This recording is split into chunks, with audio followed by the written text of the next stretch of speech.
If you are enjoying this video, smash that like button, subscribe, and hit the bell. Share it with your friends, and let me know in the comments, where are you watching from? Every like and subscribe helps the channel grow.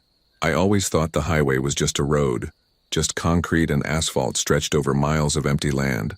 A place to make a living, to get from one job to the next. But I learned the hard way. The highway has a life of its own. And sometimes, it hungers. It all started a few years back, late fall, somewhere outside of Nevada. I was hauling a load of refrigerated goods across state lines. Simple job. Weather was clean, the night was clear, and the miles were slipping by under Betty's tires without trouble. Betty, that's what I called my truck. Old girl had been with me longer than most people in my life. It was somewhere between midnight and 1 a.m. when I realized I hadn't seen another car in over an hour. Not a single pair of headlights coming the other way. Not a single sign of life on the shoulders, just endless black asphalt stretching ahead and thick forests pressing up along either side. I wasn't spooked yet. Highways get empty at night, especially the old back roads that the GPS sometimes insists on. Still, there was this feeling, a pressure in the air like a thunderstorm was about to break, and then the CB radio crackled. I wasn't tuned in to any specific channel, just had it running out of habit. At first it was the usual static, but then came a voice. Faint. Whispering. Driver, you need to exit soon. Find a stop. Find shelter. I sat up straight, grabbed the mic. Who's this? I asked, trying to keep my voice steady. No answer. Just more static. Then a long, low humming sound that felt like it was vibrating the very steering column. I switched the radio off. No need to freak myself out over some joker. I glanced at the GPS, no exits for another 20 miles. Just empty highway stretching into nowhere. I tightened my grip on the wheel and kept driving. The fog rolled in about 10 minutes later, thick, heavy, almost oily. My headlights barely cut through it and the yellow lines on the road started to blur. I slowed down, heart thudding. Somewhere in the mist, I thought I saw shapes moving. Not cars, not animals. Something taller, thin, human-shaped, but wrong. I leaned closer to the windshield, and that's when I saw her. A woman, standing dead, center in the road, long white dress whipping in the wind. No face that I could see, just black emptiness where her eyes should have been. I slammed the brakes, tires screeching. Betty shuddered to a stop just inches away. For a heartbeat, she stood there, unmoving. Then she smiled. It wasn't right. The mouth stretched too wide, cutting across her face in a grin that split her skin.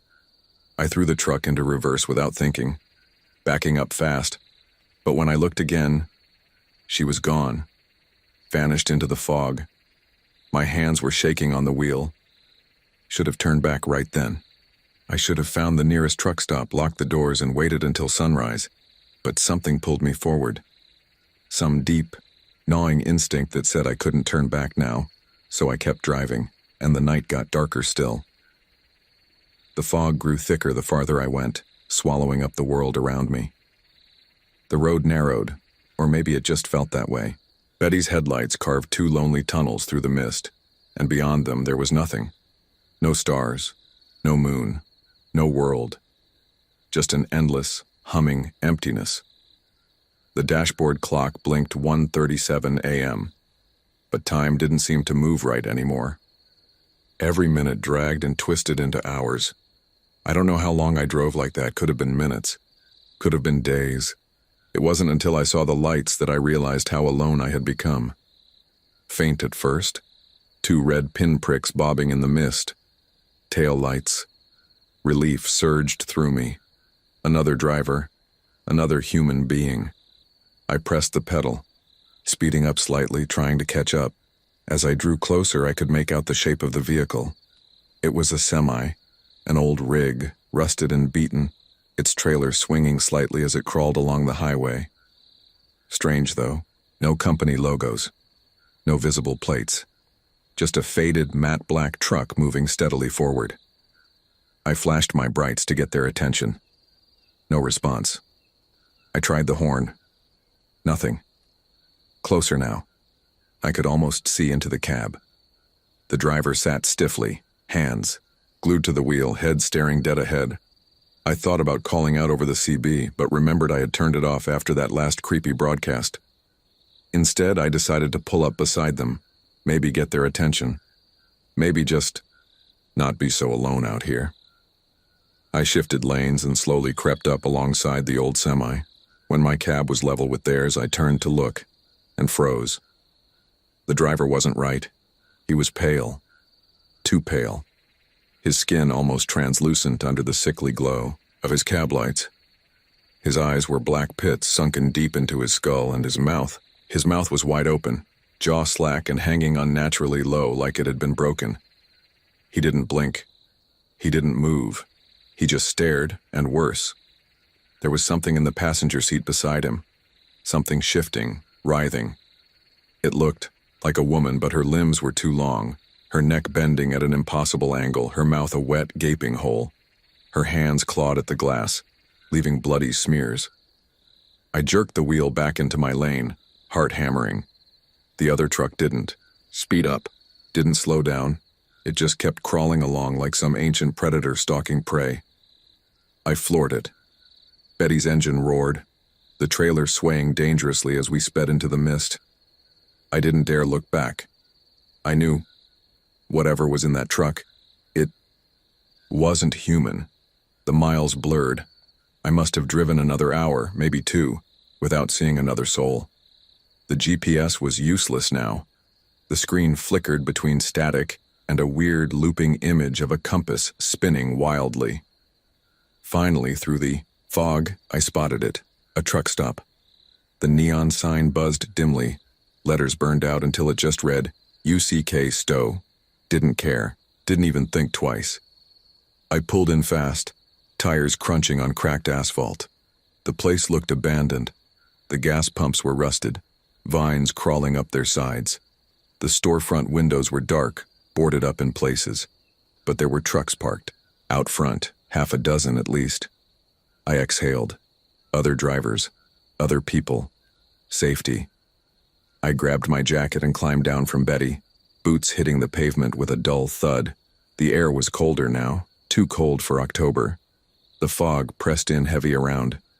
The edges of the lot, curling against the trucks like curious fingers. I approached the first rig, intending to knock on the cab door. "Hey," I called softly. "You folks all right?" No response. Closer now, I noticed the door was hanging open slightly. Strange. Drivers don't just leave their cabs open, not out here. Too much risk. I climbed up, peeking inside, and what I saw, it'll haunt me until the day I die. The cab was empty. Blood smeared the seats. Deep gouges clawed into the dashboard, and written across the inside of the windshield in shaking red letters, "You can't leave." I froze, staring at those words like they were alive, breathing in front of me.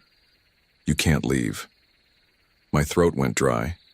I had to swallow a few times before I could tear my eyes away from the windshield and force myself to climb back down from the trig. I glanced around, heart racing, trying to calm myself. The eerie silence felt like it was closing in on me. Every instinct screamed at me to get back in my truck and drive. Just leave. Don't look back. But my feet wouldn't obey. Instead, I wandered deeper into the lot, my boots crunching on gravel. I kept my eyes on the other trucks, but something wasn't right. Something felt off about all of them. I approached the second rig. This one was parked crooked, the tires half on the line, half off. A battered old Peterbilt. I tapped lightly on the door. "Hello?" Nothing. I tried again, a little louder this time. Still nothing. The door was cracked open just a little, but there was no sign of life inside. I reached for the handle, then stopped. Something was wrong. There was a thick, almost cloying smell inside the cab. I couldn't place it, but it made my stomach churn. I hesitated, and then, without warning, the door swung open on its own. A rush of cold air hit my face as I stepped back, eyes wide. And then I saw it. The driver, slumped over in the seat, head lolled to one side, but it wasn't the body I was staring at. It was the eyes, wide open, empty. The skin on his face was pale, but not in the way you'd expect from someone dead. It was like the skin had been peeled back. There were no veins, no flesh beneath, just bone. I stumbled backward, my heart thundering in my chest.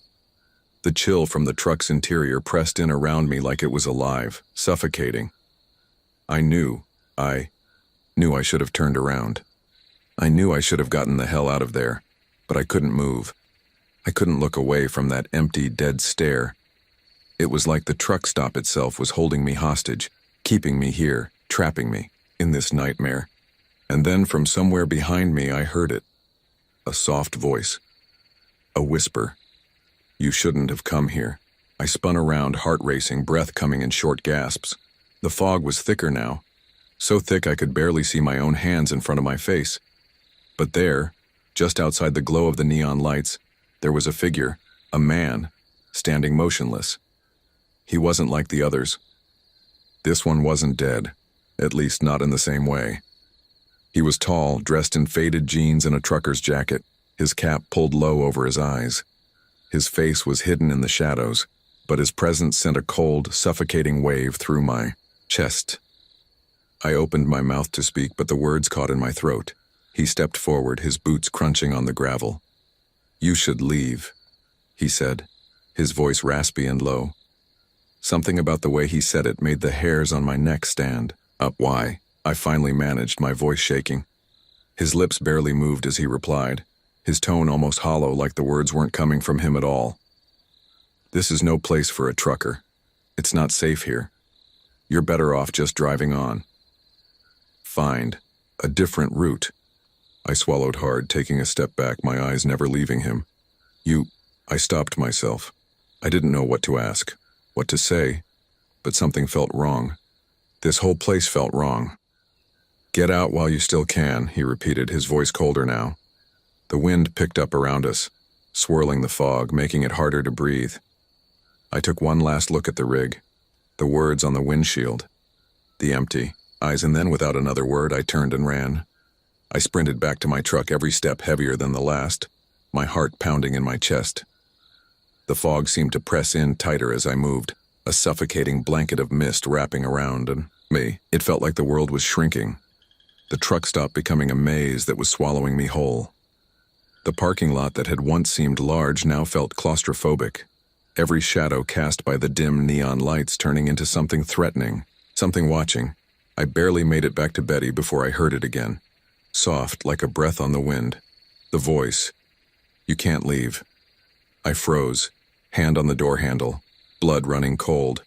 It wasn't the same voice as the man from before. This was softer, more insidious, almost like it was coming from all directions at once. My eyes darted around. Nothing. Just the fog. Just the emptiness. I swung the door open and climbed inside as quickly as I could, slamming it shut behind me. My hands shook as I reached for the keys. But something was wrong. The truck wouldn't start. The engine sputtered but didn't catch. Tried again, and again. But the same thing. Nothing. The radio crackled to life, a sudden burst of static that almost made me jump out of my skin. Then a voice came through the noise, a voice so distorted I couldn't make out the words. But I didn't need to hear them to understand. I could feel the malevolent presence, creeping closer, pressing in on me, trying to choke the air out of my lungs. I looked out the window, my breath fogging up the glass, my pulse racing in my ears. No one, just the same fog, the same eerie stillness. I checked the mirrors. Nothing. But then through the passenger side mirror I saw it. A figure. Moving through the mist. Slowly. Purposefully. A man wearing a tattered trucker's cap and a long, weather-beaten coat. He was walking toward me. I wasn't sure why, but everything in me screamed to not open the door, to stay inside, to lock the windows, the doors, and never let him in.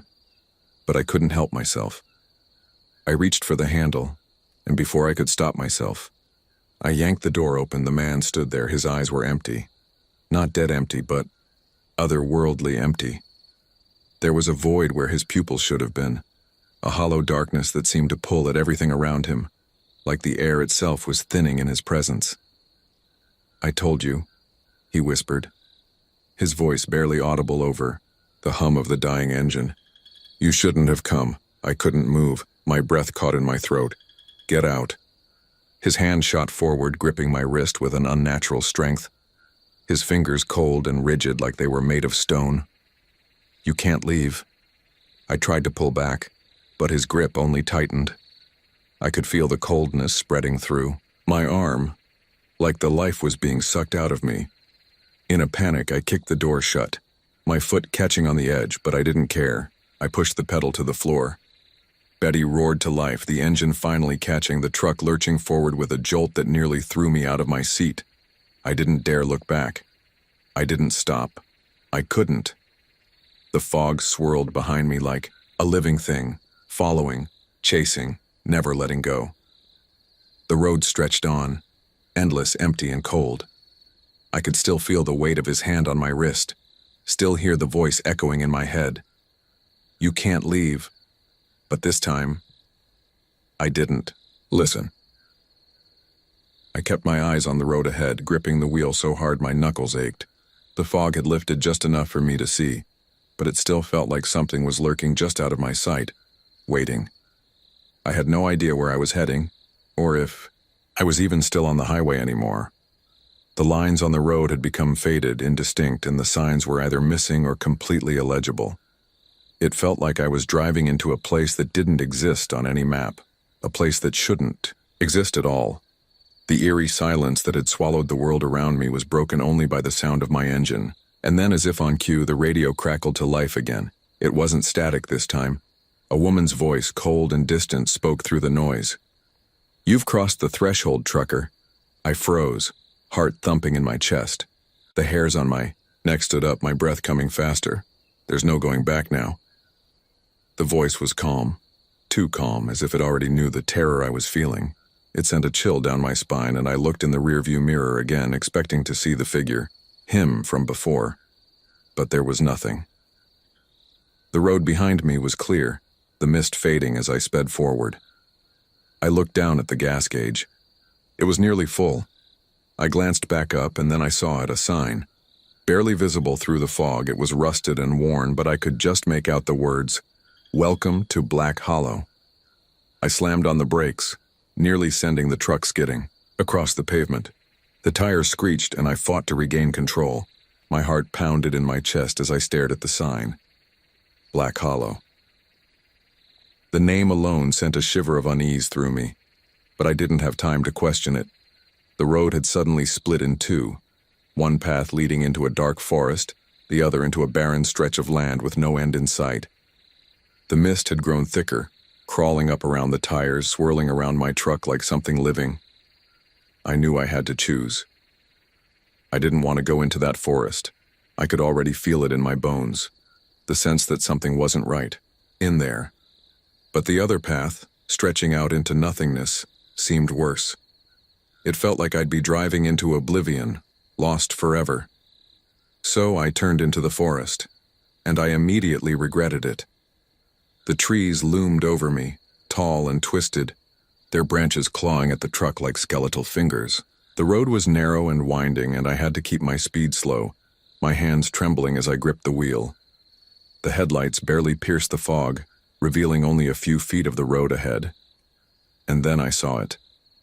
A figure, standing motionless in the middle of the road. I slammed on the brakes again, my heart in my throat.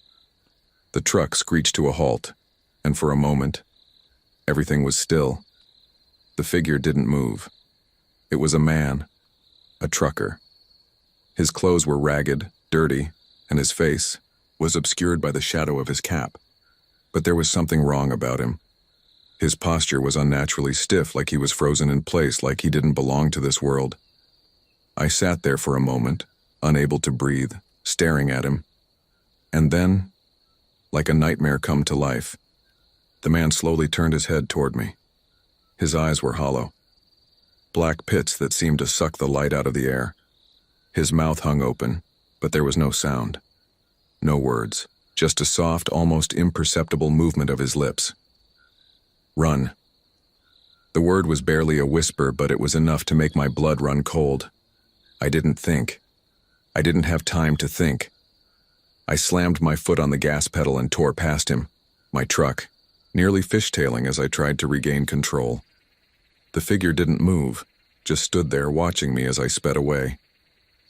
The fog closed in around me again, heavier this time, suffocating.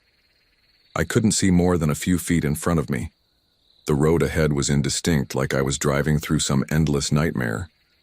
Then out of nowhere, the radio blared to life again. The static was deafening like a scream, and I almost yanked the knob off in my panic. But the voice came through, cutting through the noise. "You're not alone anymore." I froze. The words weren't from the woman's voice this time. They were deeper, raspy, more insistent. My heart skipped a beat.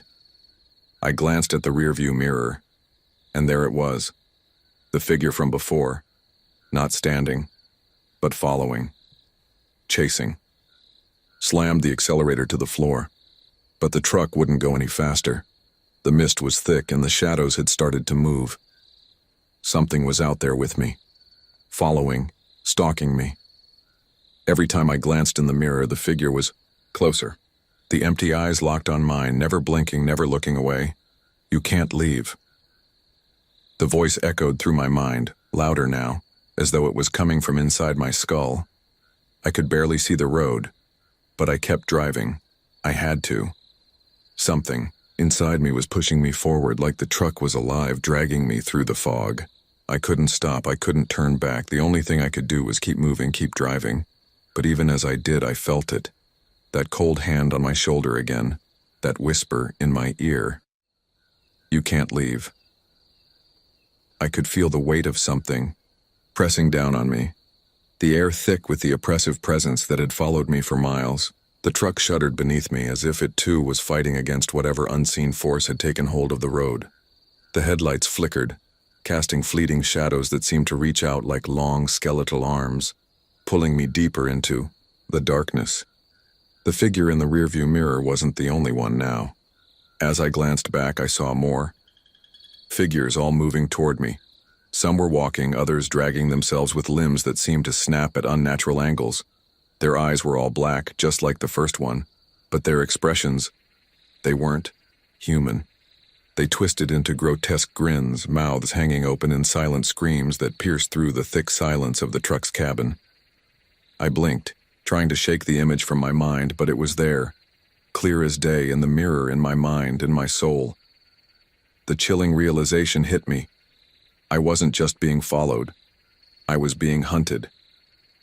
A burst of static erupted from the radio, followed by a voice that was nothing like the previous ones I'd heard. This one was low, guttural, and seemed to vibrate in my chest. "You should have never entered Black Hollow." The words were more of a command than a statement, and I could feel my skin crawl as the sound of them reverberated in the cabin. I gripped, the wheel tighter, my knuckles white, heart racing. I wasn't sure how much longer I could keep this up.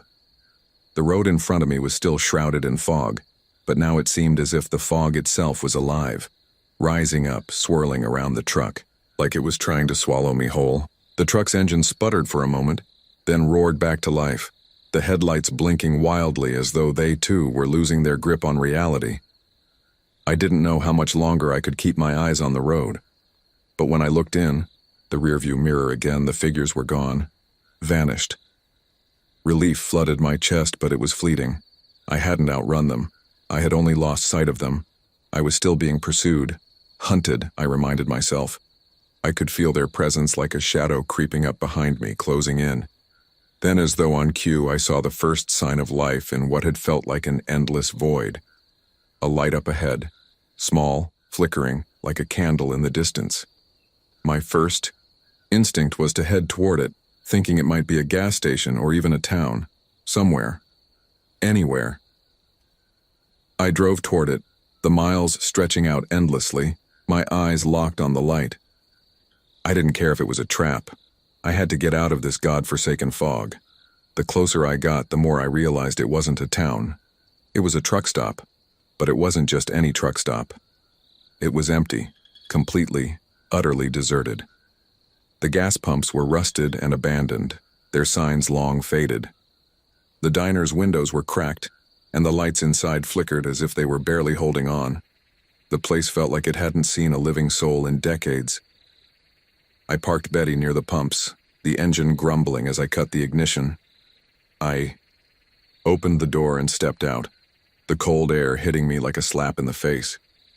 The fog was even thicker here, wrapping around my legs like cold fingers, pulling me deeper into the place. It was silent. Too silent. The kind of silence that made your skin crawl. I hesitated for a moment, looking around, but there was no movement. No sound except the faint hum of electricity coming from the diner. I made my way toward the diner.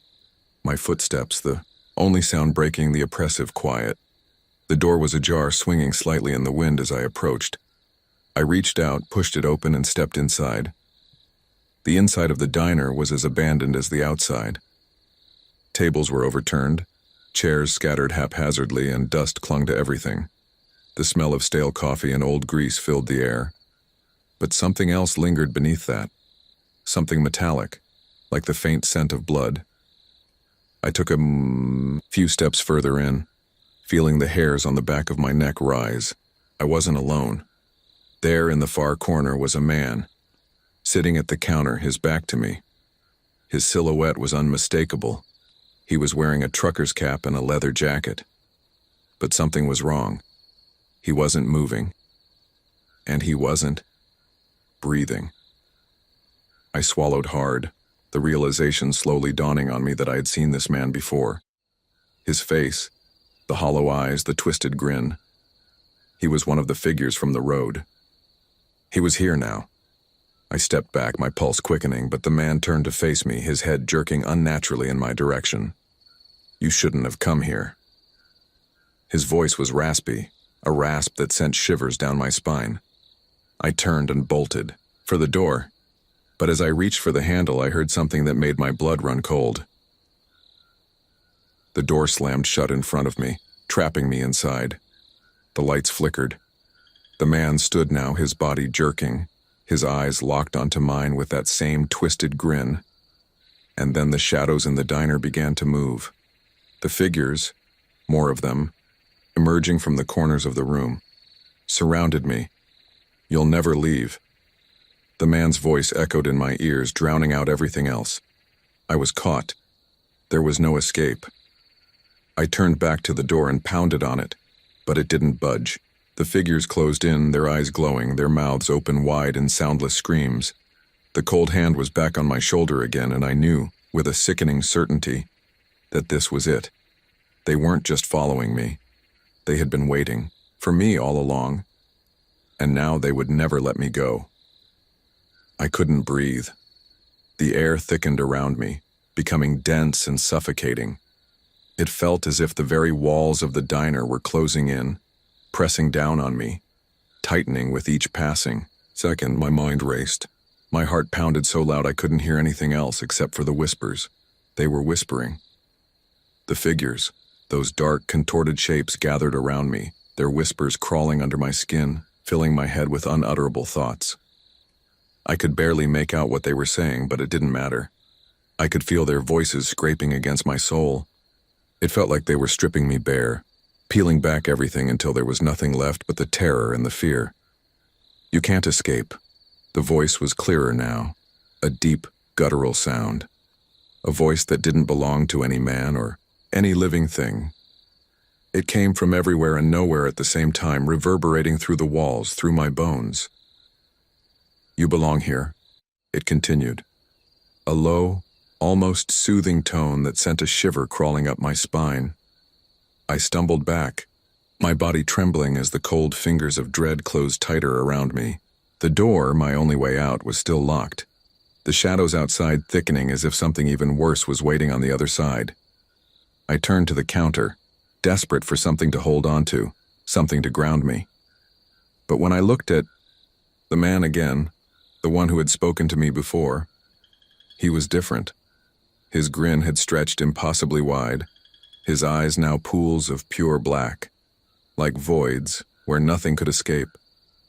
The shadows behind him moved, twisting and writhing like they were alive, and I knew without a doubt that whatever this place was, Whatever had followed me here, it was beyond anything I could understand.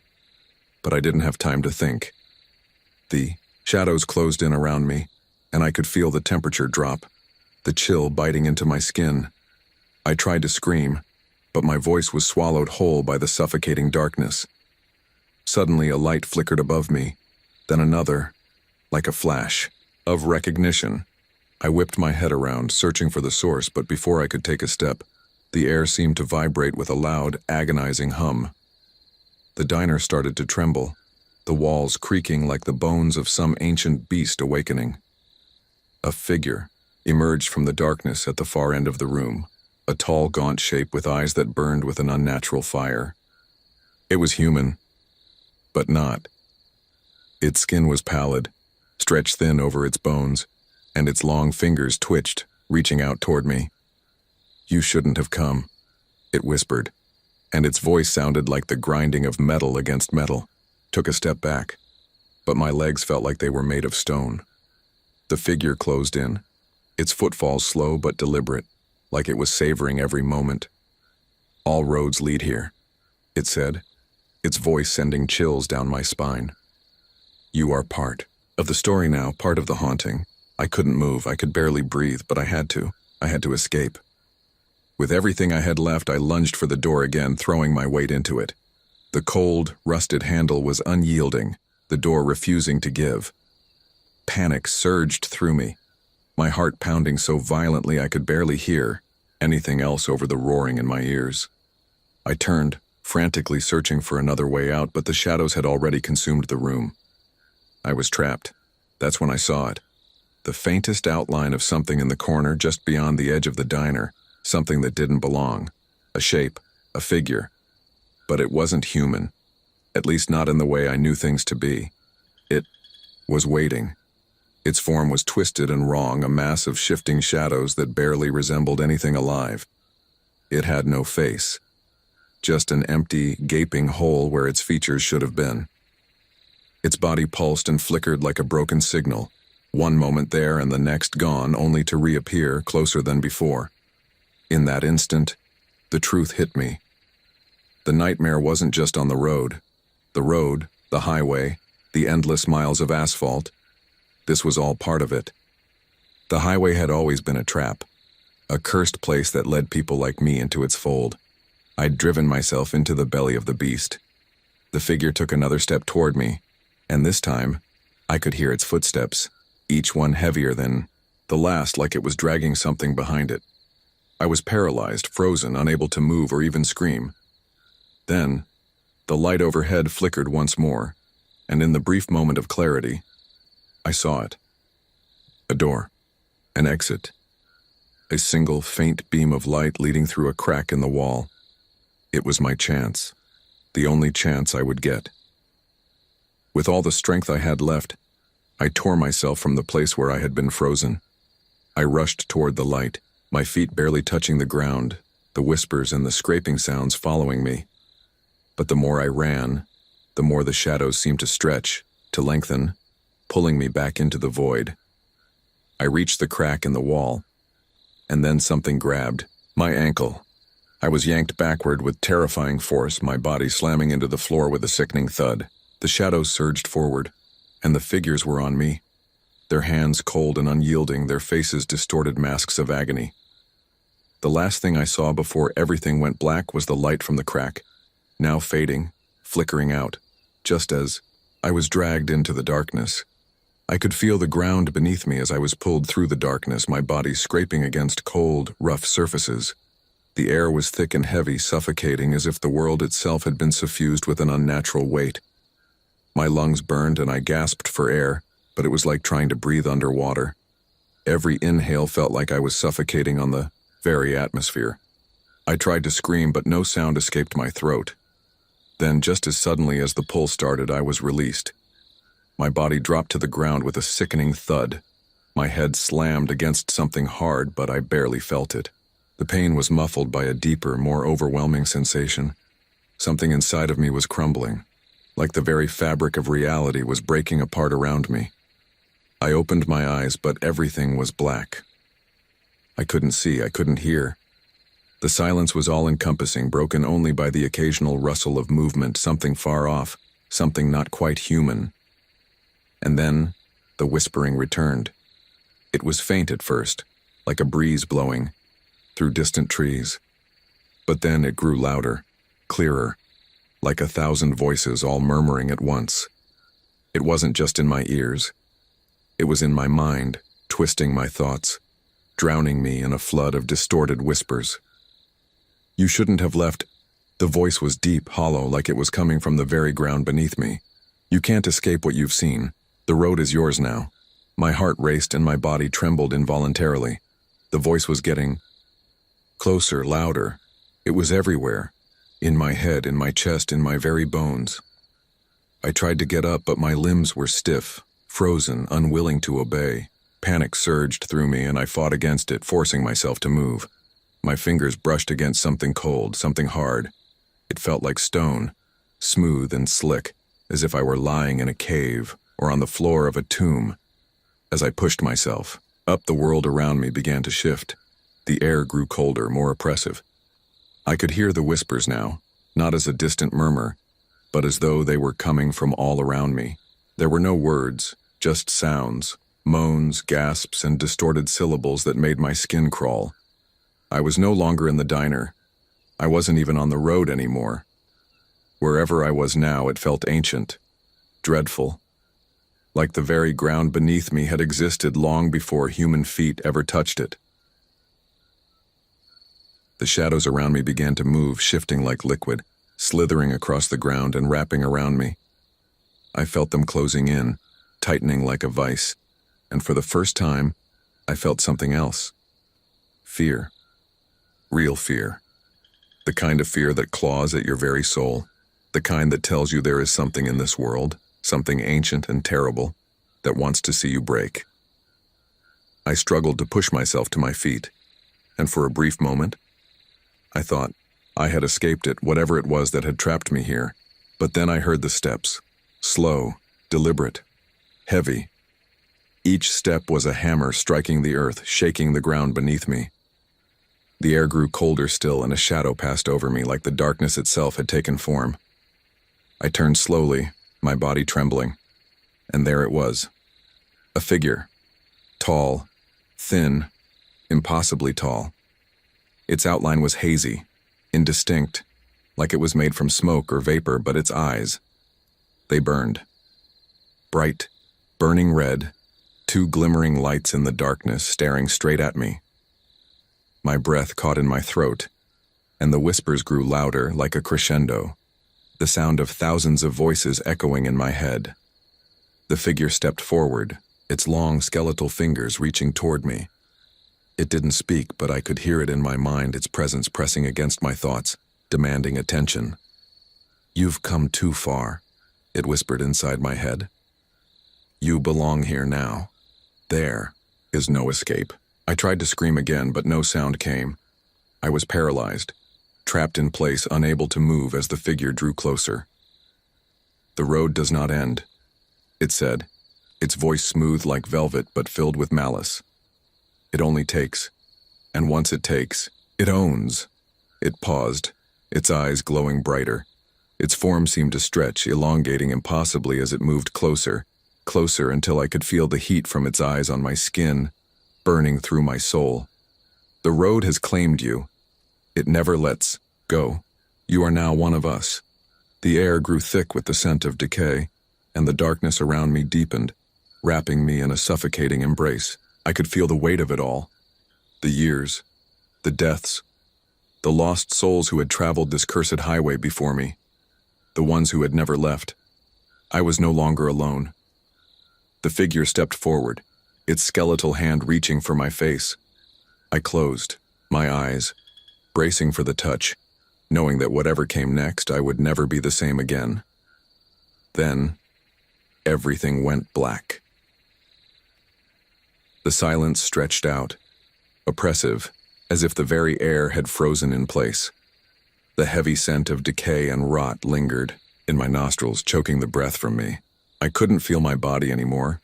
Not my limbs, not my chest, not even my heart, which should have been pounding in terror. The only thing that remained was that suffocating void of blackness, deeper than any night I had ever seen. But then, a flicker. A sound, faint at first, like the crackling of distant flames. It was as if I was floating through an endless abyss, where nothing existed but the oppressive weight of a reality that had been bent and twisted beyond recognition. The whispers. Those voices were still there, lurking in the background, just out of reach, but their urgency had lessened. The presence that had loomed over me, that thing, was gone, its suffocating grip released for the moment. I could feel myself sinking, or maybe drifting was the better word, into something. The sensation was unfamiliar, like falling, but without the sense of weightlessness or speed. More like being drawn through layers of existence. A tunnel, a void, a chasm of no end. Then I felt something. A cold touch brushed against my skin. My eyes snapped open, but there was no light, no vision to greet me. Just a steady pull, a tug, dragging me somewhere deep into the unseen. I reached out, my fingers trembling, found nothing but emptiness. But it wasn't true emptiness. This wasn't the peaceful void I had once known. This was something different, something alive. It pulled at me, like the ocean pulls at a drowning soul. I tried to scream, but my voice was lost. Nothing. I wanted to run. My body screamed for me to move, to escape whatever it was that held me here. But I couldn't. My body didn't respond. All I had were thoughts, flooding my mind in overwhelming waves. They were disjointed, fragmented, flashing memories, places, faces, horrors that I couldn't even process. There were moments when I wasn't sure if I was dreaming or awake. And then I remembered the road, the highway. That damned highway, and something else, a strange realization clawed its way through my fogged thoughts. I wasn't alone, not here, in this place. In the distance beyond the fog there were shapes, slow-moving, looming in the shadows. They were humanoid in form, but not quite human. There was something wrong about them, something that made my skin crawl even though I couldn't see them fully. They were like faint outlines, blurred by the darkness, but they were unmistakably there. The road, I had left it, hadn't I? But it seemed to follow me. These figures, these things, were its keepers. They were here, waiting for the ones who strayed too far. They were the guardians of the lost souls, the travelers who had gone too deep into the endless night. I thought of Betty, my truck, the one constant thing in my life that had brought me from one highway to another, from one destination to the next. How many times had I felt that endless pull of the road beneath me, the sense of freedom and dread intertwined? Now all of that seemed so distant, like a forgotten memory of a place that no longer existed. A voice, faint, almost like a whisper through the air, seeped into my thoughts. The road calls you back, it said. It always calls. It never lets go. I turned. There, in the distance, one of the figures moved. It was tall, unnaturally tall, its limbs long and stretched beyond what should have been possible. Its face was hidden in shadow, but its presence loomed like a giant. It moved with unnatural grace, gliding toward me like a shadow come to life. Couldn't move. I couldn't breathe. It stopped just a few feet from me, its body emitting an eerie cold that radiated out in waves. The temperature dropped instantly and the air grew thin as though I were choking on it. The whispers intensified. My thoughts felt sharp, like they were being torn apart piece by piece. You belong here now. The figure spoke. Its voice was not one voice, but many. Many voices layered together, a cacophony of different tones and languages. It sounded like it came from everywhere, from the very ground beneath me, from the very air that I breathed. The road never forgets, it continued. You crossed the line, now you're part of it. Part of the endless highway. I didn't understand. The words echoed in my skull, drowning out all other thoughts. They made no sense. But then something clicked inside me, something buried deep within my subconscious. A thought, a memory, resurfaced with startling clarity. The highway, the way it felt alive, the way it called to me every time I drove, the way the roads twisted and turned as if they knew where I was going, even if I didn't. I had been trapped by it. Not physically, not until now, but emotionally, mentally. It had wormed its way into my mind long ago and I had never escaped. And now, here I was, face to face with its keeper. The figure stepped forward, and I could see its outline more clearly now. Its limbs were impossibly thin, and its face was a twisted, skeletal mask with empty eye sockets that seemed to burn with an unnatural fire. It reached out with long, bony fingers and touched my forehead. It wasn't cold, it wasn't warm. It was nothing. It was the feeling of being touched by nothing at all, like I wasn't even there. It spoke again, its voice now low, almost sympathetic. This is your eternity now. No more exits. No more roads to run to. You are one of the many. I wanted to cry out, to scream, to do something, but there was nothing left to do. The darkness had swallowed me whole, and in the distance I could hear the soft sound of tires on pavement, distant, rolling down the highway. Like a reminder, the endless highway was calling again. But now it was too late for me. I was part of it. The road would never let me go, and the highway murderer's whispers would never cease. The weight of the void around me felt heavier, suffocating. The figure, this thing, stood before me, its presence gnawing at the edges of my sanity. I couldn't move, couldn't speak, couldn't even comprehend the enormity of what it was telling me. All I knew was that something deep within me was broken, and whatever was left of my sense of self was slipping through my fingers. The whispers continued, but now they seemed different. They weren't just voices, they were the road itself, bending and twisting the fabric of my reality, distorting everything I thought I knew. Every word carried an unbearable weight, an ancient curse woven into the very asphalt that stretched out endlessly before me. The highway takes and the highway gives, the figure murmured, its voice now like the groaning of old metal, like something ancient and decayed. And once it has you, it never lets go. You will never leave. Not alive, not dead. You are part of the road. Forever. I didn't understand. It didn't make sense. How could this be real? How could any of this be real? But deep down, in the pit of my stomach, I knew. I had driven too far. For too long. And now, I was paying the price. I could hear the truck. Betty. My truck. Her engine wasn't the sound I remembered, though.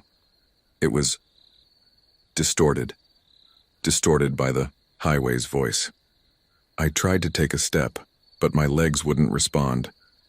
The road beneath me pulsed like a living thing, each crack, each pothole, each stretch of asphalt beating with a steady rhythm, like a heartbeat.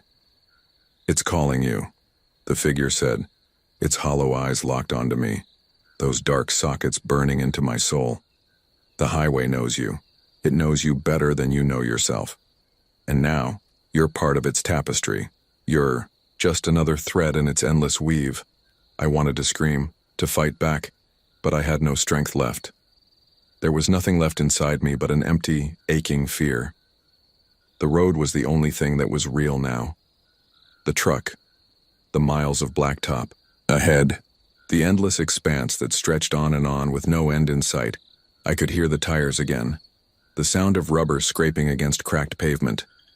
Was it real? Or was it part of this hellish nightmare? The mist seemed to get thicker. The world was suffocating, drowning in its own twisted reality.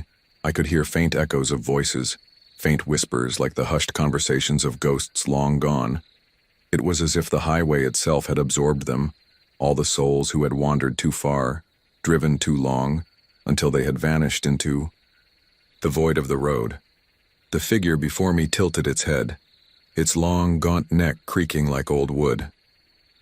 "You're not the first," it said softly, its voice taking on an almost comforting tone. "Oh no, you're not the first. But you will be the last. And that's all that matters now. I didn't know what it meant, but I didn't have to. The fog around me thickened. The highway stretched on forever.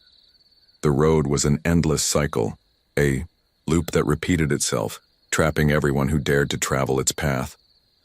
I could see it now. The truth. The faces in the mist. All the others who had lost their way, their souls consumed by the very road they had driven on. They were out there, somewhere, lingering in the fog, lost, wandering, just like me. I tried to speak, but my voice was drowned out by the overwhelming force of the road. "You have joined us now," the figure whispered again, and I felt its words seep into my bones. "You're a part of it, a permanent fixture, a warning to those who come after you, a ghost in the machinery." I turned, desperate, trying to find the road, the path back, the escape I had longed for. But there was no road. There was nothing but endless fog stretching out before me like the maw of some insatiable beast. There was no way out, no way to escape the nightmare. And all I could do was listen to the whispers of those lost before me, the ghosts of the highway as they surrounded me, pulling me deeper into the abyss. The last thing I remember was the sound of tires again. But this time they weren't distant. They were right behind me. And then, nothing. I felt nothing. No fear, no panic, no anxiety. Just an eerie, overwhelming calm. Then, a thundering roar broke the silence.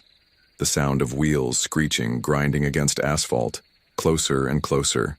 I could feel the vibrations of it deep in my bones, and a part of me knew that it was something I should fear. But the haze that had settled over me dulled all my senses. I didn't know how long I had been walking, wandering the misty road. Was it hours? Days? Time didn't exist here. There was no sun, no moon, just the oppressive, fog-choked silence that engulfed everything. The air smelled of decay, of something long forgotten.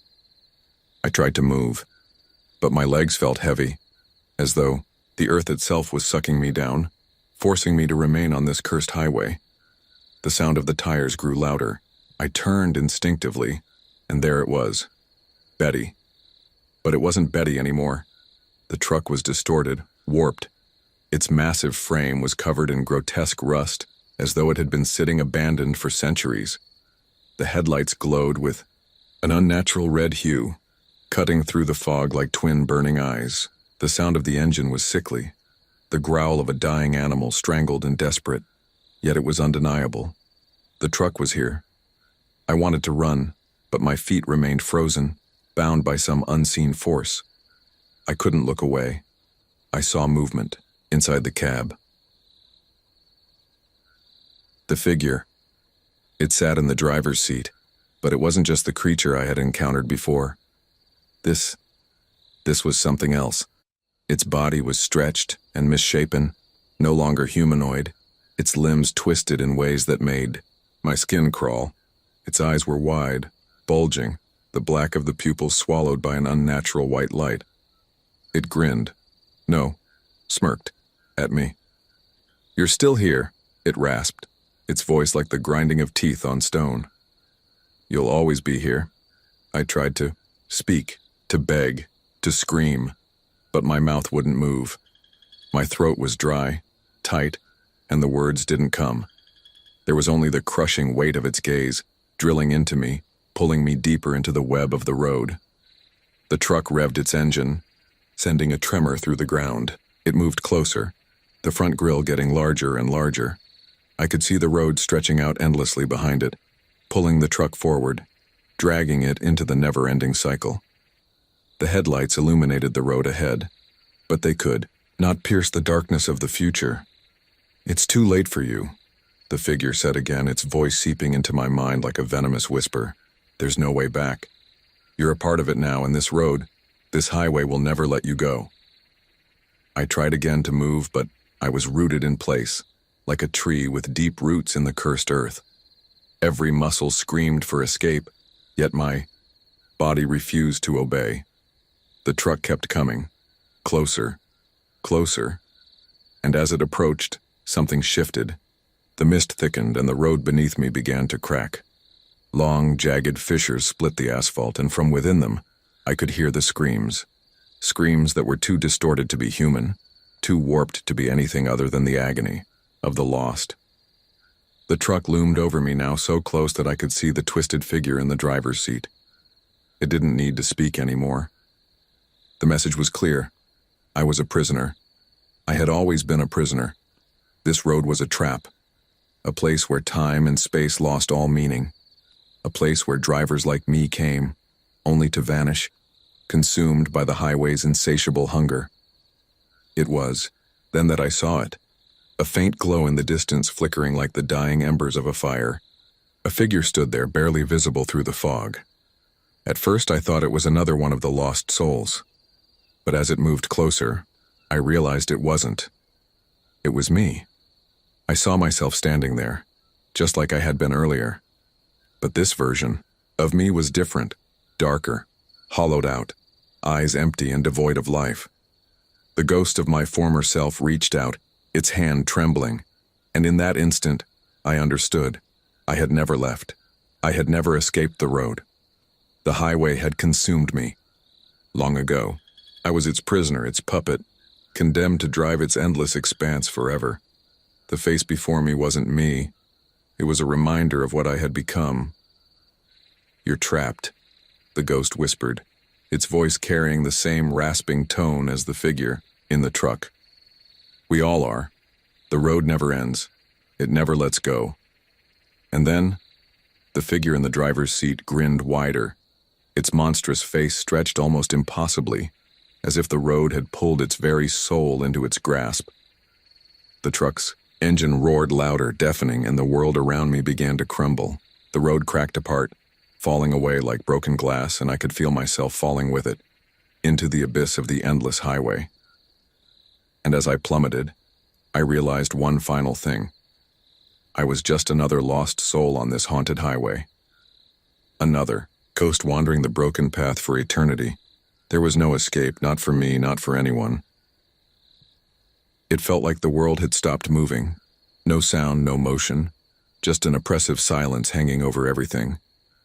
I could feel the weight of it pressing down on my chest, choking the air from my lungs. And yet, I kept falling.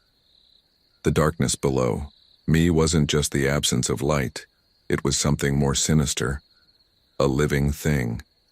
It stretched out, swallowing me whole, wrapping its tendrils around my limbs and dragging me deeper. The coldness of it seeped into my bones, more paralyzing than any fear I had ever felt.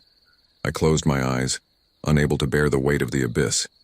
But even then I heard it, a faint hum in the distance, a hum that quickly turned into a growl. And I wasn't alone. The engine.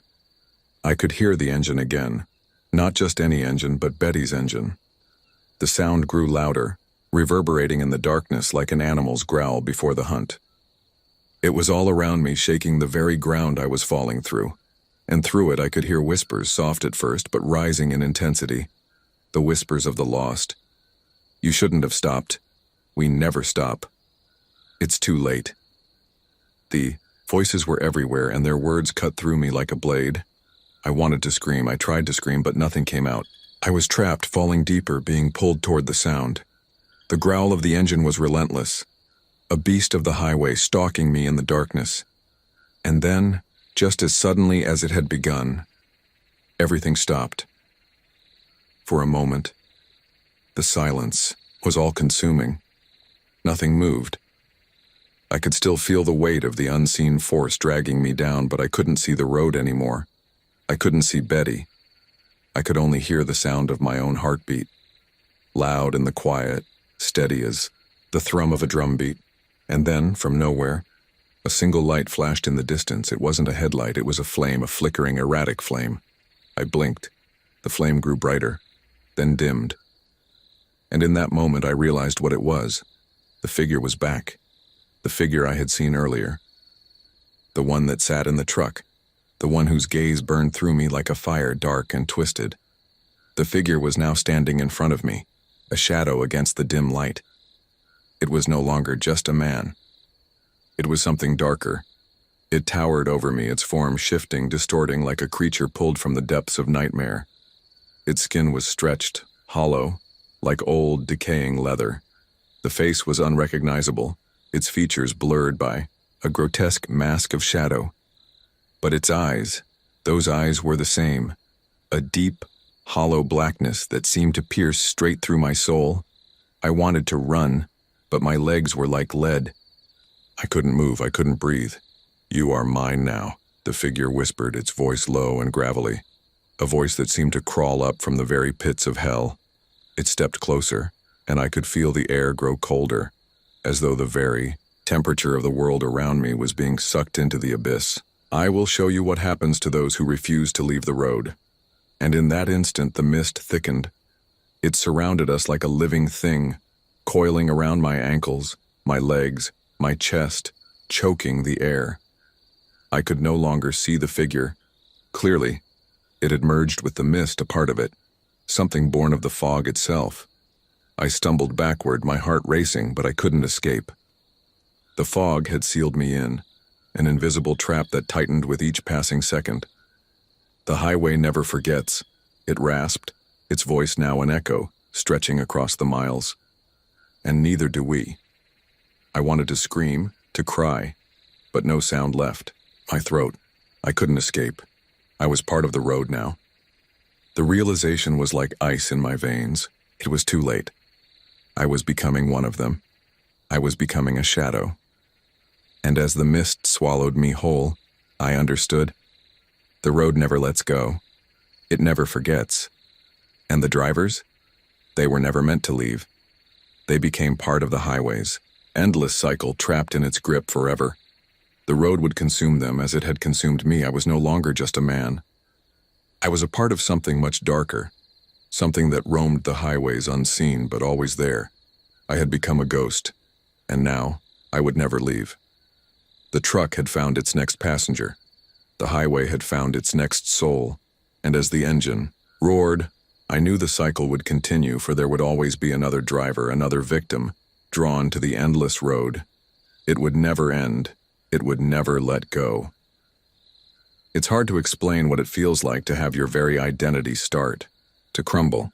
There was a moment, just a fraction of a second, where I was me, the trucker who was fighting against the supernatural, trying to escape a nightmare that wasn't his fault.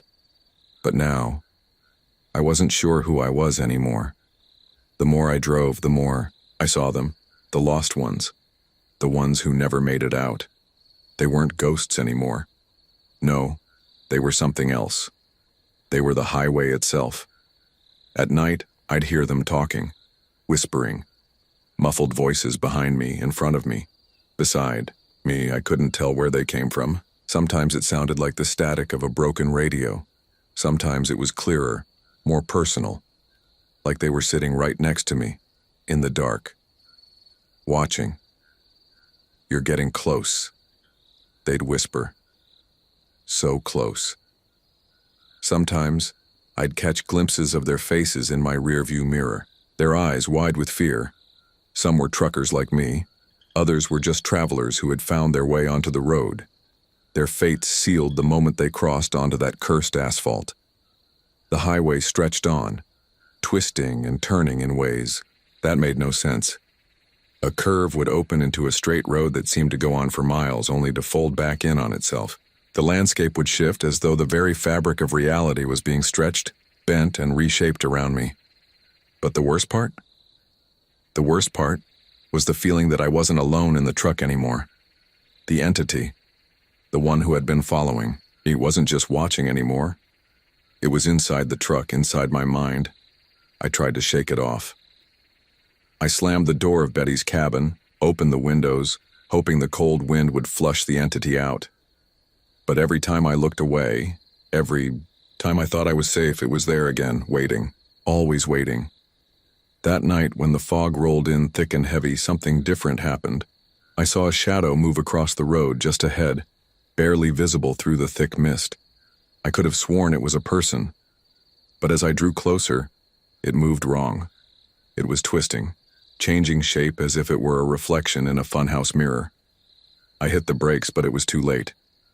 The figure jerked toward me, and before I knew it, I was facing something not human. Its mouth opened wide, impossibly wide, revealing row upon row of jagged teeth that seemed to stretch forever into the darkness. Its eyes, no, there weren't eyes, just empty black sockets staring at me with hunger. I threw the truck into reverse, but it was too late. The figure lunged toward me. Suddenly, a sharp jolt ran through the truck and I was thrown against the steering wheel. The entire world shifted as Betty screamed, her engine revving uncontrollably. The sound of tearing metal and twisting steel filled the air as I tried to steady the wheel. When I looked up again, the figure was gone. I wasn't alone. I hadn't been alone for a long time. The road didn't end. It never did. Days passed, or was it weeks? Time had no meaning on this highway, this cursed strip of asphalt. The line between night and day had dissolved. I couldn't remember how long I'd been driving, how long I had been stuck in this loop. I passed the same truck stop over and over, but it was always different.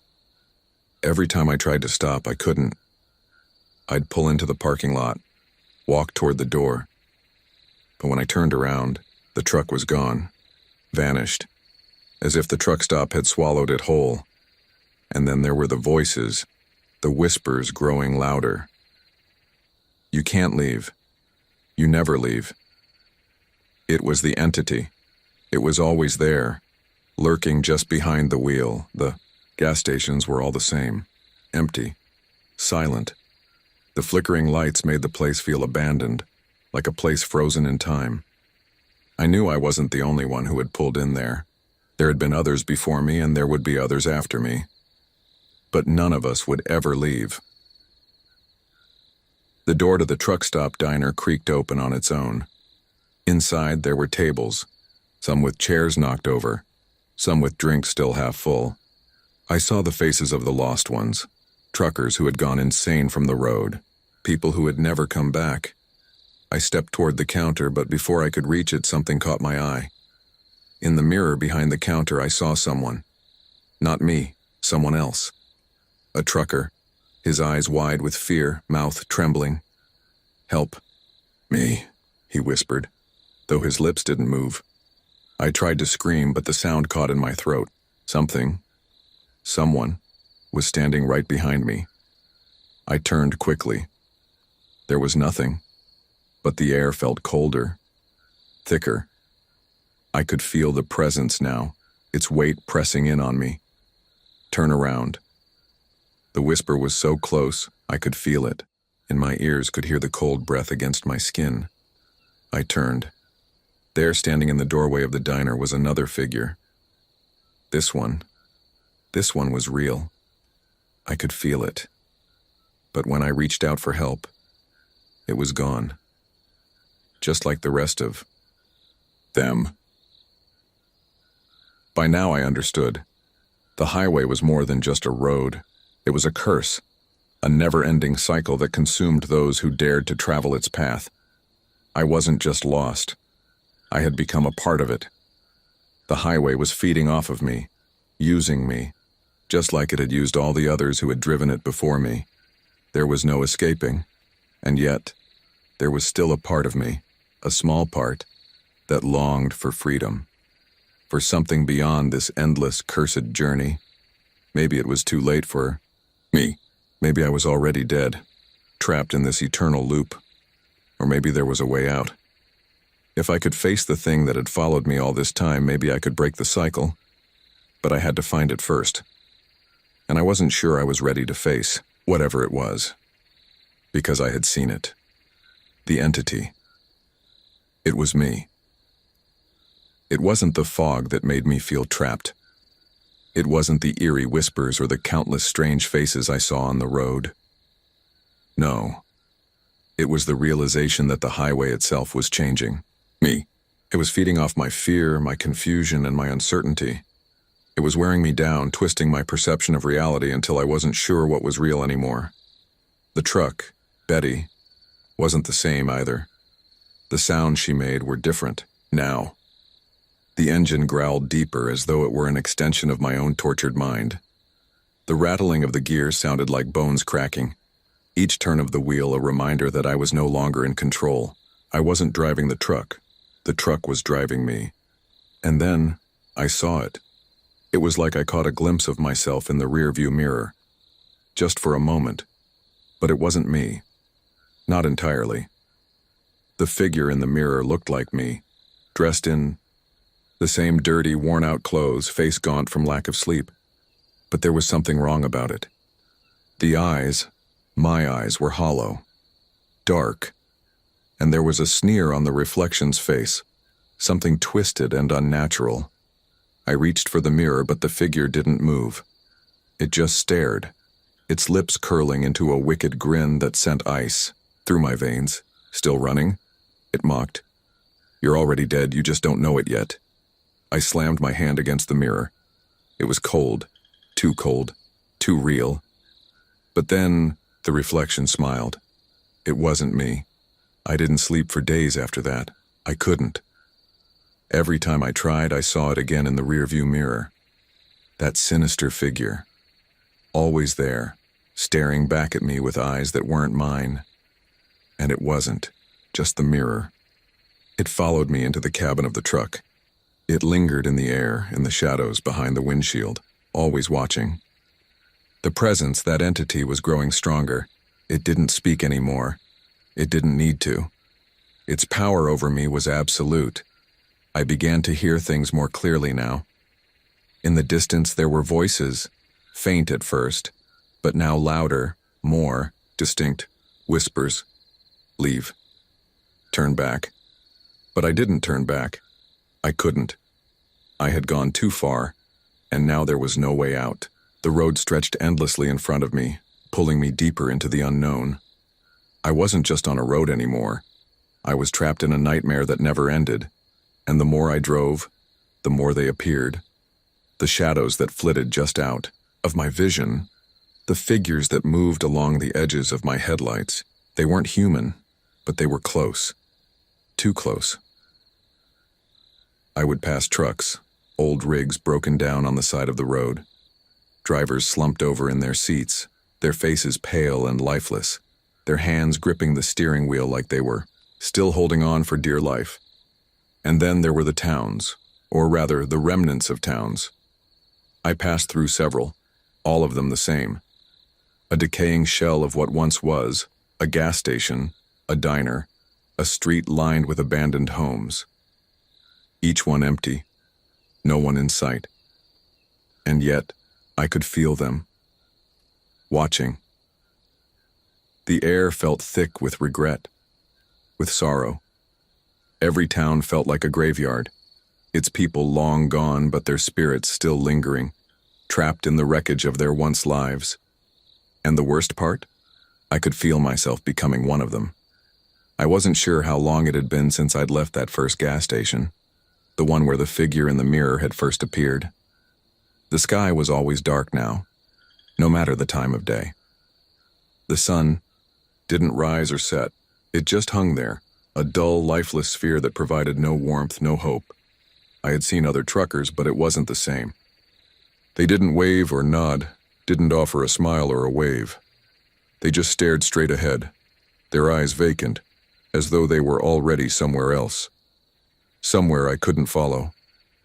I began to wonder if I was the only one left, if the rest of the world had moved on without me, leaving me to wander this cursed highway. Maybe the ghosts I saw weren't just of those who died on the road. They were of those who'd been forgotten by time, erased by the endless cycle of this place. My truck began to feel like an anchor, holding me in place while the rest of reality slipped away. Each mile I drove was another step into oblivion. I had stopped looking for a way out, but I knew one thing for sure. I couldn't stop.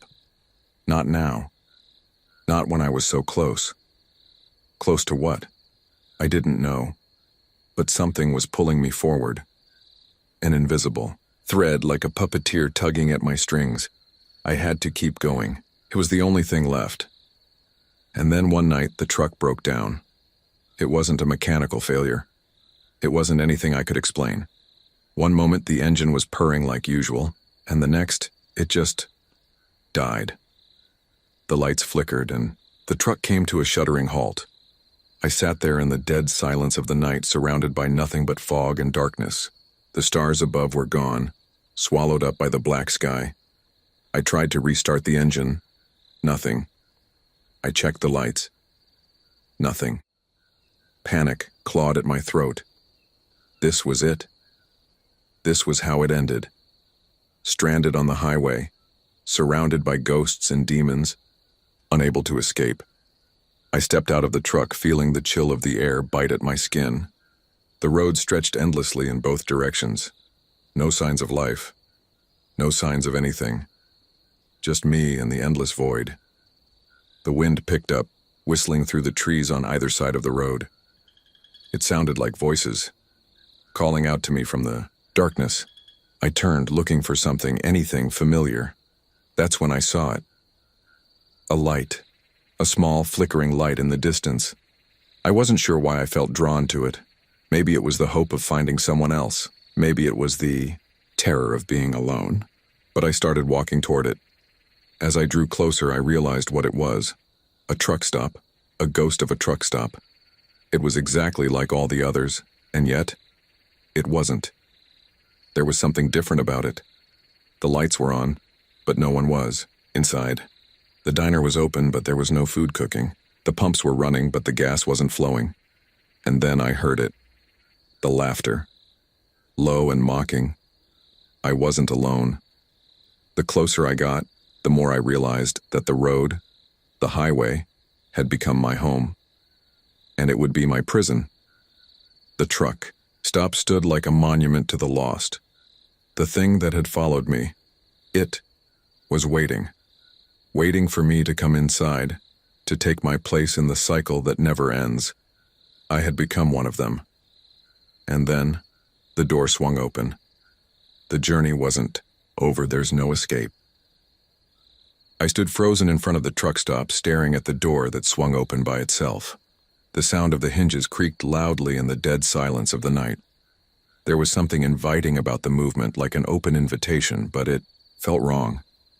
Every bone in my body told me to turn around, to run far, far away from that place, but I couldn't. The air was thick with the weight of inevitability. The light inside flickered as if struggling against an unseen force. The neon signs buzzed faintly, their lights flickering and casting strange shadows on the cracked pavement. It was a feeling I knew all too well by now. This wasn't just a truck stop. It was a place for people like me, lost souls who wandered this cursed highway. As I stepped closer, my boots echoing on the empty ground, I couldn't shake the feeling that I had been here before. But no, that was impossible. This was a new stop, a new ghost town on the road. Or was it? The door swayed in the wind again, the sign above it creaking in a way that made my spine crawl. It felt like it was calling me, but I resisted. I stood there for a long time, my hand still gripping the edge of the truck as if it might hold me back. But it didn't. With a hesitant step, I moved toward the door, drawn by an unseen pull. Every inch closer seemed to fill my head with strange whispers, voices that became clearer the more I advanced. Come in. Don't be afraid. It was a voice I recognized, though I couldn't place it. It was like a reflection of my own thoughts, a distorted version of my own mind. But it wasn't my voice. It couldn't be. I stepped inside into the dimly lit room that seemed to stretch farther than any normal room should. The inside of the truck stop felt vast, cavernous, like it wasn't even part of the same world I had been driving through.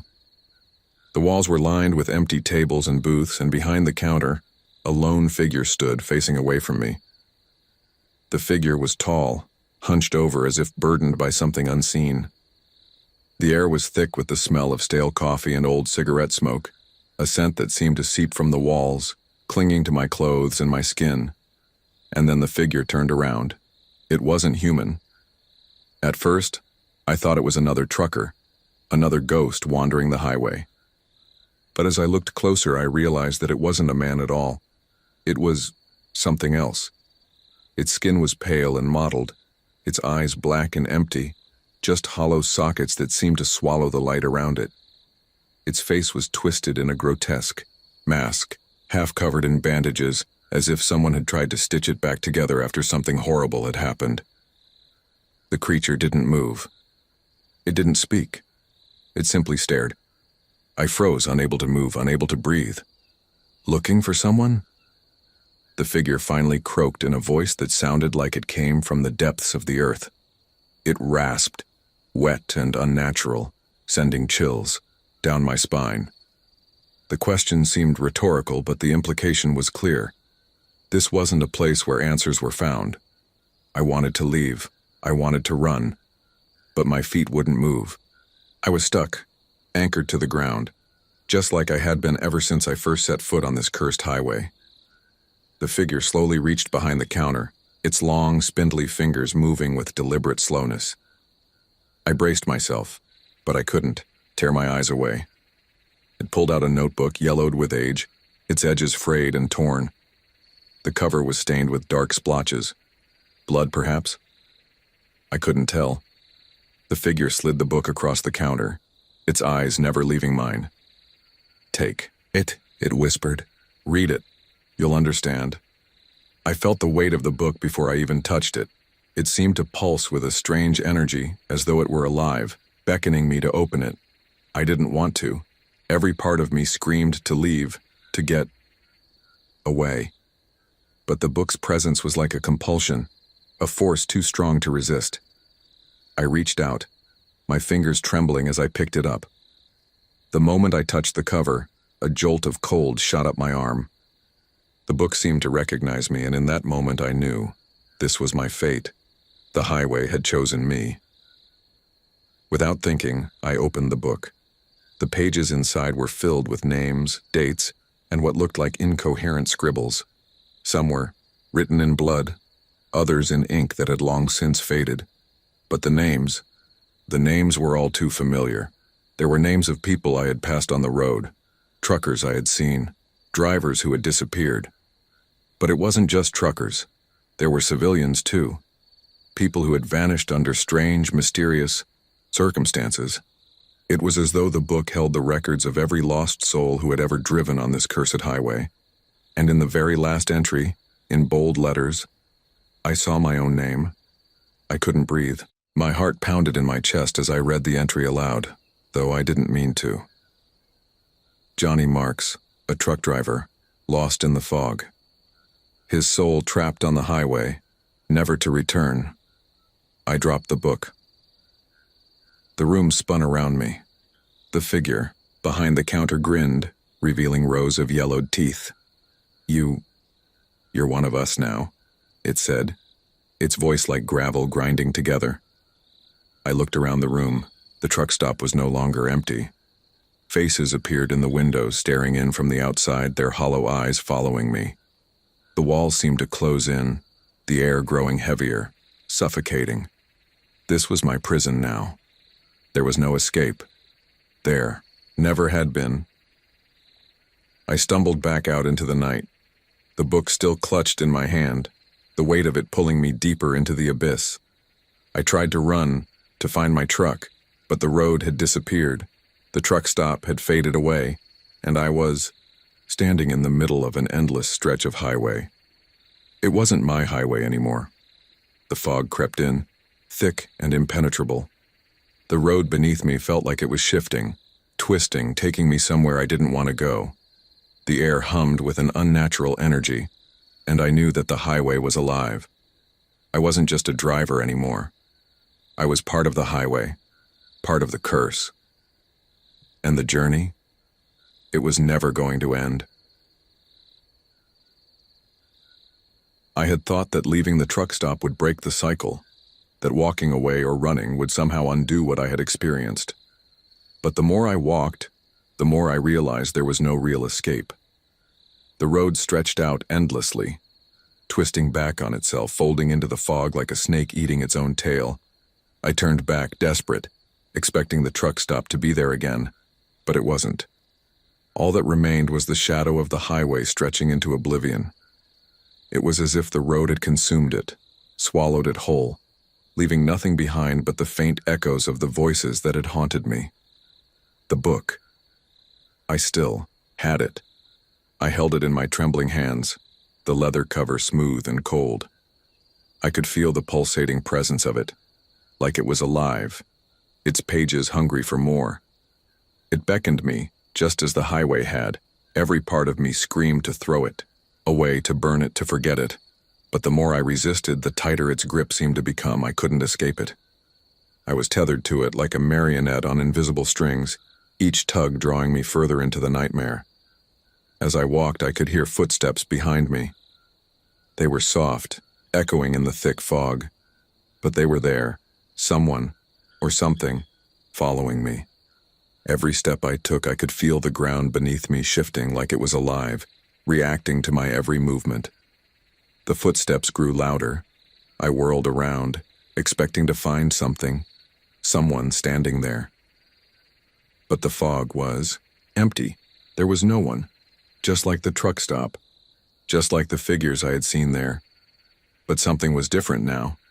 The air was thick with the scent of gasoline, burnt rubber, and something else. Something sharp, metallic. It was the smell of blood. Faint at first, but growing stronger. With every passing second, I looked down at my hands. They were covered in it. Blood. It wasn't my blood, but it was fresh. So fresh that it seemed to seep into my skin like it was part of me now. I staggered backward, heart racing, but the road refused to let me leave. It felt as if the earth itself was breathing, shifting, closing in on me. The fog thickened until I could barely see my own feet, and then I heard it. The growl. It came from behind me, low and guttural, like something feral was lurking in the darkness, waiting to pounce. I tried to run, but the ground beneath me seemed to pull me in, slow and sticky, like I was wading through molasses. My legs were heavy, sluggish. I couldn't escape. I was sinking into it. With each labored step, I felt the eyes watching me, thousands of eyes, all around me, all in the fog. Eyes I couldn't see, but I could feel, penetrating, suffocating. The growl grew louder, closer, and then silence. The air grew still, too still, like the world had paused. I stopped in my tracks, not daring to breathe. I waited, and then from the fog emerged a figure, a woman. Her face was pale, twisted, like a reflection in a broken mirror. Her eyes were wide, bloodshot, her mouth curled into a grotesque smile. Her skin hung from her bones in uneven, stretched-out patches, like the remnants of a corpse that had been left to rot too long. She took a step forward, then another, her limbs jerking unnaturally, as though she was being controlled by strings. Backed away, my heart hammering in my chest, but I couldn't tear my eyes away from her. There was something mesmerizing about her, something compelling. It was like the fog had birthed her from the very air around us. "You're one of us now," she whispered, her voice low and rasping, like the sound of dry leaves being crunched underfoot. Didn't know what she meant. One of us? What was that supposed to mean? I wasn't like her. I was just a trucker, a man who had taken a wrong turn somewhere along the way. But then I realized I was one of them. The cursed souls, trapped in this endless stretch of highway, condemned to walk the road forever. The woman stepped closer. I tried to scream, but no sound escaped my throat. I tried to move, but my body felt like stone, frozen in place. She reached out, her long skeletal fingers brushing my face. "Welcome to the highway," she whispered. And in that moment I understood. The highway wasn't just a place. It wasn't just a road. It was alive. It was a trap, an endless loop, and I was stuck. In it I looked around me. The fog had thickened, the shadows deepened, and in the distance I could hear the rumble of trucks. More truckers, more lost souls trapped in the same cycle. "Join us," the woman said. "It's not so bad once you get used to it." I didn't have time to respond. The ground beneath me began to tremble, the earth shaking violently like it was splitting open. The fog parted, revealing the highway again.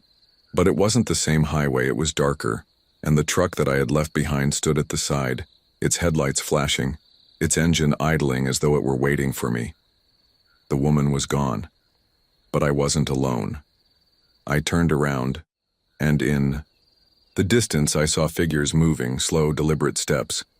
They were truckers just like me, but their faces were hollow. Their eyes darkened with the same emptiness I had seen before. They were here, and they were waiting. I had to go back. I had no choice. I had been marked. I stumbled toward Betty, my truck, the one thing that had ever felt like a true companion on this nightmare-ridden highway. The fog clung to the sides of the truck, rolling across the hood like something alive, waiting. It was as if the highway itself was breathing, exhaling its poisonous fumes into the night air, thick with a sense of foreboding. I hesitated for a moment. Was I truly returning? Or was this another trap, another part of the endless cycle that I had somehow become a part of? The figures moved closer. They were like shadows, distorted and stretched by the mist, their forms barely recognizable, human in shape but not in essence. Their faces, when I could catch a glimpse of them through the fog, were hollow, eyes black as pitch, skin stretched tight over bones, mouths gaping in silent screams that echoed in the emptiness. They were the ones who had been lost, the ones who had never left the highway, and now they were coming for me. I didn't want to get back in the truck, but there was nowhere else to go. I climbed up into the cab, slamming the door behind me. The truck shook as if it too could sense what was about to come. The radio crackled to life, static hissing through the speakers like a snake ready to strike. Keep driving. Don't look back.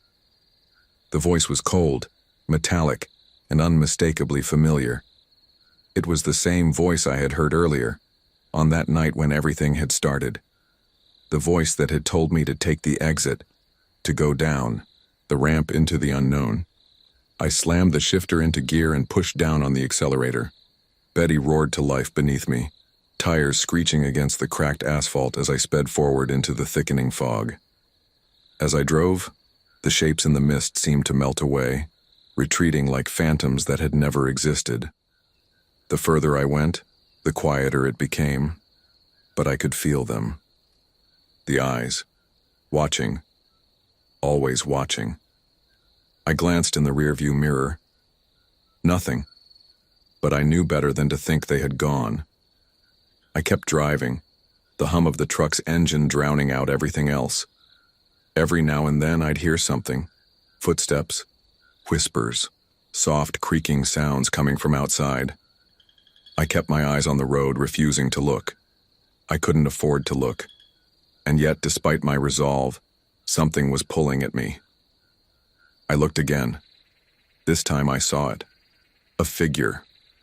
Tall, looming, just on the edge of the mist, standing motionless in the middle of the road. It didn't move. It didn't need to. It was waiting for me. I slammed my foot on the brakes, but it was too late. Betty screeched to a halt just inches from the figure. The fog closed in, thick and suffocating. I couldn't see a thing, not even my own hands on the wheel. The air was heavy, pressing in on me from all sides. Then the voice returned, whispering through the static. Softer this time, like it was right next to me. Stop. You're too far gone. You've crossed the point of no return. I stared straight ahead, heart pounding. The figure stepped forward. It was a man, tall, worn down. His face was obscured by the fog, but I could make out the silhouette of his body, the outline of a trucker's jacket. His hands were clenched into fists at his sides. He stepped into the headlights, and I saw it. His face. It was hollow. No eyes. Just deep, empty sockets. His mouth was a dark void, stretched wide as if in a scream, but no sound came from him. I gasped, slamming the truck into reverse, but the gears didn't respond. Betty was stuck. The figure took another step forward. And then, another. He was too close now. I couldn't breathe. My chest felt tight. My heart was racing, but I couldn't look away. In the eerie silence, I heard the voice again. But it wasn't the voice from the radio anymore. This was different. It was a low, guttural growl, reverberating from deep within the earth. You've already seen too much. I slammed the door lock. Down, terrified of what would happen if the figure reached me. But it didn't. Instead, it stopped, right in front of the truck. The headlights cast long, grotesque shadows over him as he stood frozen, staring at me with those empty, soulless sockets. I could feel the coldness emanating from him. The air around me was freezing, too cold, too unnatural. The truck began to shake again, its engine sputtering as if it was trying to fight something within itself. The dashboard flickered. The radio was alive with static, the voice from the other side growing louder, more insistent. "Leave now or you'll never leave." I didn't know what was worse, the figure or the warning. I wanted to believe it was all in my head, a fever dream caused by too much time spent on the road. But deep down, I knew better. I could hear something else now. Something behind the figure, emerging from the fog. A low, mournful cry. Almost human, but not quite. And the growl, it was closer now. Much closer. It was coming from beneath the truck, vibrating the floor beneath me. I dared a glance down. Something was crawling under Betty. The fog parted just enough for me to catch a glimpse of something long, spindly, and black. A shadow that didn't belong. Then a loud bang from beneath the truck made me jump. The tires were sinking into the pavement, as if the road itself was trying to swallow Betty whole. The figure took another step forward, and I just knew that if I didn't leave now, I would never leave this place. Never see the world outside these endless roads. With every ounce of strength I had left, I punched the accelerator. Betty roared forward, her tires squealing as they tore through the asphalt. I could feel the vibrations from beneath, the road crumbling apart as I sped down it. The figure was gone, but the feeling was not. It clung to me, suffocating me. The terror, the knowledge that there was no escape from this place. The road stretched on forever, winding through the fog, through the darkness. There was no end in sight. I kept driving, but deep down, I knew the truth. I was trapped. The truck shuddered beneath me, but I refused to let go of the wheel. My knuckles were white with tension, my hands slick with sweat. Despite the terror clinging to my every step, I knew one thing: I couldn't stop. The road stretched endlessly before me, black as night, as if it had no end. The fog had thickened again, wrapping itself around me like a suffocating shroud. I could barely see the edge of the headlights now, the darkness swallowing everything in its path. But still, I drove. The truck's tires tore into the pavement, the sound of rubber scraping against the road ringing in my ears. The low hum of the engine was the only thing that kept me grounded, kept me tethered to reality, as fragile as it was. I dared not look back. I'd seen enough already, but even as I pressed on, I could feel them, those eyes. They weren't just in my rearview mirror. No, these eyes had no physical presence, but I could feel them in my chest, my gut, seeping into my thoughts. Watching, waiting.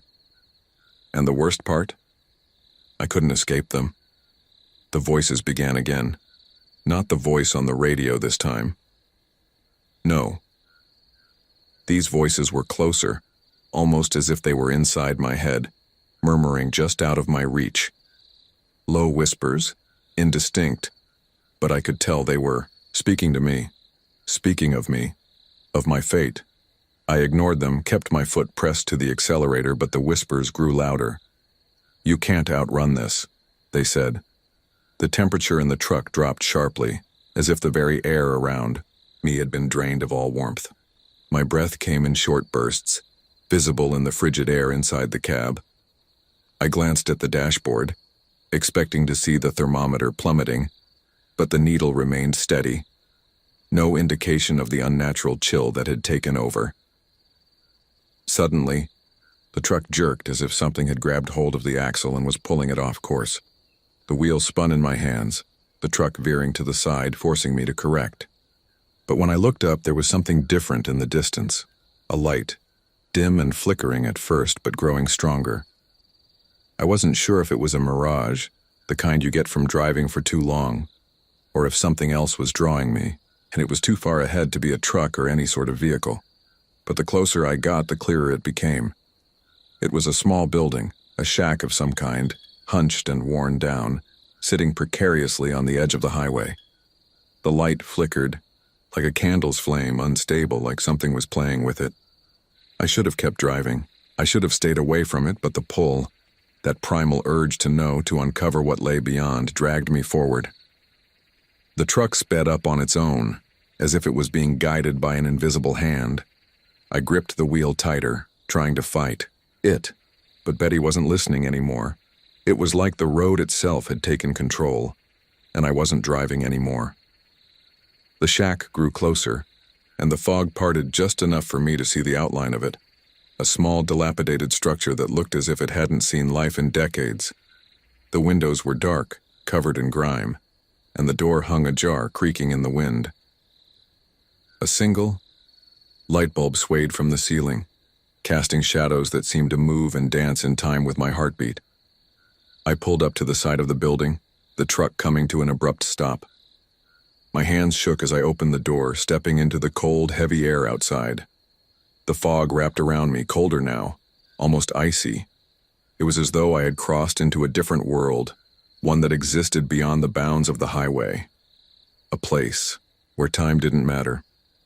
I approached the shack cautiously, my boots crunching on the gravel as I moved. The air was thick with the scent of decay, of something long forgotten. I could feel the weight of the place, like it was holding its breath, waiting for something to happen. I reached for the door, pushing it open. It creaked louder than I expected. Inside, the light flickered erratically, casting long, jagged shadows against the walls. The interior was sparse, barely furnished. A table sat in the center of the room, old and weathered. Dust and cobwebs clung to the corners, and the floor was cracked and uneven. But it wasn't the state of the shack that unsettled me. It was the feeling, the overwhelming sense of wrongness. Something was here. Something had been waiting. I turned around, expecting to see nothing. But the door behind me slammed shut, the sound echoing through the shack like thunder. I spun back around. A figure stood in the corner. It wasn't human. Its shape was wrong, too tall, too thin, its limbs contorted in unnatural angles. Its head was tilted at a grotesque angle, and its face was, well, there was no face. Just a smooth, featureless surface, like a blank mask staring back at me with an emptiness that I couldn't even begin to understand. The whispers were back. Louder. Now you should have stayed on the road. The thing moved. Slowly. Methodically. It took one step toward me, then another. Its movement fluid, almost graceful, despite the unnatural angles of its body. The air grew heavier, thicker, as though the very atmosphere around me was becoming dense, suffocating. I backed away, but my feet felt like they were stuck to the ground. My breath came faster, quicker, but it didn't matter. I couldn't move. The figure took another step, and that's when I heard it. A faint scratching sound, like claws on metal, from behind me. I turned, and there, standing just outside the window, was another figure. And another. And another. All of them tall, their limbs twisted and wrong, their faces featureless masks of emptiness. They were closing in, surrounding me, and I was trapped. The whispers turned into a low growl, one that vibrated through the very air around me. You should have never left. I had no words, no actions. I was paralyzed, caught in their gaze, caught in the trap of the highway that had never let go. And then, the thing with no face lunged. The world around me went silent. I had no control over my body anymore. My heart was pounding so loudly in my chest, I thought it might break through my ribcage. My legs felt numb, as if the very earth beneath me had siphoned away all of my strength. I couldn't move. I couldn't breathe. I was completely frozen, trapped in this nightmare, unable to escape. The faceless thing came closer, its limbs contorting and stretching unnaturally, like it was nothing more than a distorted shadow of a human form. The sound of its bones cracking echoed in my ears, and I thought I might pass out from the terror coursing through my veins. But still, I couldn't move. The thing's eyes, or where eyes should have been, were locked on me. They were pure black, empty holes in its face, voids that sucked in all the light around them. And yet, they seemed to pierce me deeper than any gaze I'd ever felt before. The whispers intensified, their tone now mocking, full of dark amusement. "You were always meant to be here," they hissed. "There's no escaping us, you're just like the rest." In that moment I realized something that froze me more than anything else. The highway wasn't just a road, it was a trap, a place for lost souls. A place for those who had wandered off track and never found their way back. And now, I was one of them. I had crossed into a realm where no human should have stepped. The line between the living and the dead had been erased, and I had become part of the endless procession of those who had fallen prey to this cursed highway. The faceless figure lunged at me, and everything went black. I don't know how much time passed. I didn't think I'd ever wake up. But when I finally opened my eyes, I was back in the cab of my truck. My hands were on the wheel, my body rigid, as if I hadn't moved an inch. The engine hummed beneath me. The road stretched endlessly before me, and the highway was as dark and desolate as ever. I could still feel the cold, the heavy air, the presence of those dark figures around me. I could still hear the whispers in my mind, now louder than ever. "You can't escape. You're one of us now." I tried to look at the rearview mirror, but the reflection was no longer my own. The face staring back at me was pale and hollow, eyes wide and empty, like a shell of the man who had once driven this truck. Was I dead? Was this hell? I couldn't tell. It didn't matter. All that mattered was the road in front of me, the same endless, desolate stretch that never seemed to end, and the truth that clung to my every breath. Once you step onto this highway, you can never leave. The road claimed me, just as it had claimed so many before, and now it would claim me again and again. This is where the story ends, or begins, depending on how you see it. The highway remains, always there, waiting for the next lost soul to wander too far off course. The whispers will never stop, and the road will continue to claim those who dare to drive into the night. But for you, dear listener, now you know the truth. The horror of the highway never truly fades, and there's always something lurking in the shadows, waiting for the next driver to slip into its grasp. Thank you for taking the journey with me. If you feel the chill in the air or hear the whispers as you drive, just remember, you're never alone on the road. The highway murderer waits for those who venture too far into the unknown. Safe travels and stay on the road.